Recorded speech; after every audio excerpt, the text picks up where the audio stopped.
Alors, Monsieur Kamal, la spécificité de cette perdrix gambra? La spécificité de la perdrix gambra est originaire du Maroc. Ce n'est pas comme chez vous la perdrix grise ou la perdrix rouge. Voilà, c'est une cousine germaine. C'est une cousine germaine. Alors, ses origines sont d'ici, et les montagnes du Rif et de l'Atlas. Et ils se chassent de deux façons, soit devant soi, comme ce que nous sommes en train de faire actuellement avec les chiens d'arrêt. Et il faut être assez rapide parce que dès qu'elle démarre, elle a une accélération terrible. Et si on ne tire pas très vite, on la rate. Voilà, avec un vent qui les porte. Avant qu'elle le porte, c'est ça. Bon, cette zone Arbawa, nous avons 90 000 hectares d'amodier, c'est-à-dire qu'on l'amodier à les eaux aux forêts, ça ne nous appartient pas. Oui. Et il y a, rien que pour le perdreau, il y a 10 zones ici de chasse. Ce sont des zones qu'on laisse 2 ans sans chasser jusqu'à ce qu'il y ait suffisamment de population de densité et on la chasse. Donc là, la façon de chasser, on le voit, c'est au chien d'arrêt, on a des braques avec nous, quelques rabatteurs, mais vous faites aussi des grands rabats quand il y a une population assez dense. Hein, oui, pour la perdrix. quand il y a une densité importante, on fait des rabats, on fait la chasse au rabat et on arrive à tuer à peu près 300-400 par jour. Bon, et écoutez, on va continuer notre progression. Je vous invite à nous suivre et puis au gré des parcelles, on va essayer de retrouver ces perdrix gambra.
Regardez ce bel oiseau.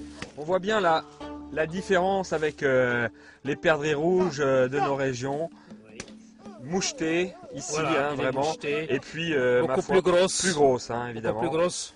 Les couleurs quand même sont assez typiques. La tête bien grise avec cette espèce de frange ici.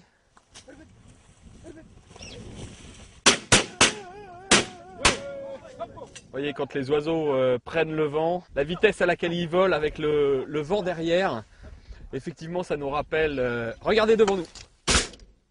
Vous pouvez constater qu'effectivement le tir n'est pas aisé puisque les oiseaux montent très vite et prennent le vent tout de suite. Donc regardez devant nous, il faut vraiment toute l'habileté de certains connaisseurs. Monsieur Kamal en est un témoignage puisque... Oui, effectivement. L'habitude du tir.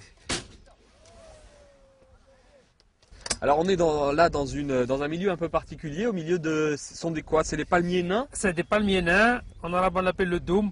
C'est sauvage, on ne cultive pas de blé ici, il n'y a que des animaux qui viennent brouter. Si vous voulez, c'est un parcours. C'est le milieu de la perdrix. Milieu de prédilection. Elles y trouvent aussi les insectes. Ils trouvent les insectes, ils trouvent la nourriture qui lui convient pour vivre, se développer et surtout s'exercer au vol. Bon, alors on continue.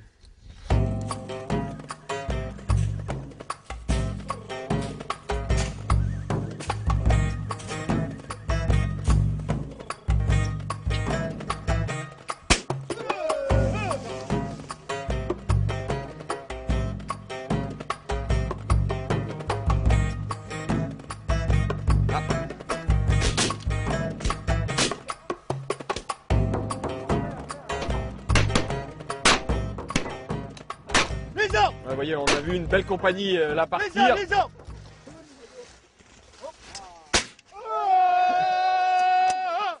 Alors évidemment, ces images vous auront certainement donné envie de prolonger pour certains la saison de chasse.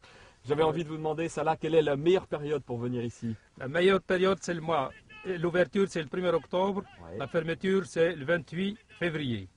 Donc, vous avez octobre, novembre, Ça sont les périodes décembre, phares. période phare, et février. Janvier, il fait un peu froid.